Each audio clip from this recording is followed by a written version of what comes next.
1521, when Philippines was discovered by man.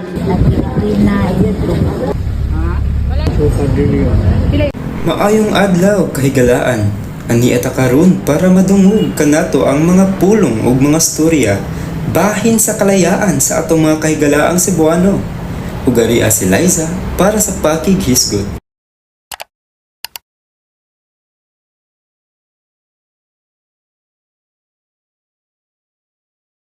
For today is the head of security here at GDN.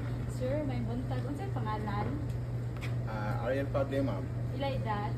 47 years old. Ay, pangutan na. So, nailhan ang ato ang nasod na kita gawas noon o madasigon. Pero sa paminaw nimo, kinsa man ang mas dako o pulga sa atong kagawasan karon?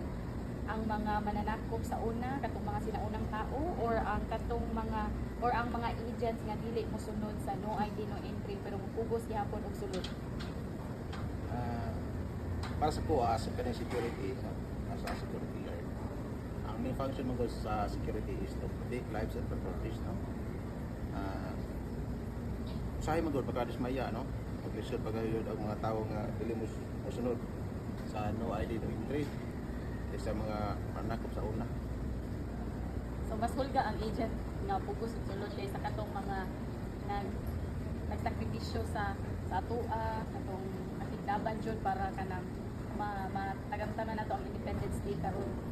Oo, mas kuan ang kining mas worse kayo nga kining kaybaw ka nga kining dili pwede nya o pugos ka ba galing mo siya kung wala tay kining unity or kining panagkuan sa kining atong community sa atong pakisama sa atong community for example sa maning kining company namdi mga company rules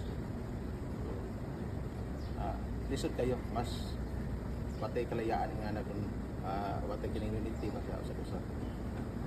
Isip driver, makita na kung nga ngayon ta sa kagawasan kung magpakita taog disiplina sa dalan. Kung magtinabag nga yung driver o pasahero ug magrespeto sa traffic rules, wala na ang tinuod nga kalayaan. Kay sa unang panahon, wala to traffic, kay wala paman kayo sakyanan. Pero limitado ra kayo atong kadtuan unya sa ako pagyuta sa mga banyaga nga nihimo natong ulipon. Ako, ma'am, trabaho ko aning photographer, 47 years na ako. Diri aning trabaho alisod, pero nahagyud ka ng freedom. Kaning freedom na itong ginatawag, maka-provide ko sa akong pamilya, kaning utang na loob, makatimaan ko na kanang repay, ma'am ba? Sa unang panahon, ang mga babae ug lalaki wala gyud disente nga trabaho.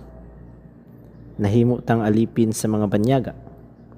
Maong dapat kita mapasalamaton sa freedom. Dako kayo og kalahian ang freedom karon, ma'am. Pero kita gihapon ang kahiusa sa pag-celebrate as Filipinos karong Independence Day. Ang pag-honor sa atong mga bayani sa una, mao gyud na ang importante. Sa kadugay na ako nga nabuhi sa kalibutan, day. Ang kapwa, nagpahinomdom ka na to. Ngang kagawasan, dili lang para sa usa ka tawo. Kundili, mahitungod kini sa kung unsaon nato pagatiman ng usag-usa.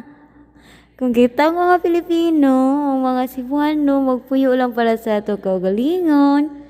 Kibaliwala-wala na to ang tinuod nga kahulugan sa kangaayan.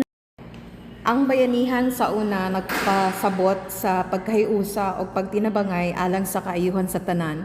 Karon, isip ko sa ka-Lady Guard, ang akong gipakita nga takosta sa kagawasan pinaagi sa dedikasyon o pagserbisyo kalayaan dili lang para sa kalalakihan kundi para natong tanan. Kita kits.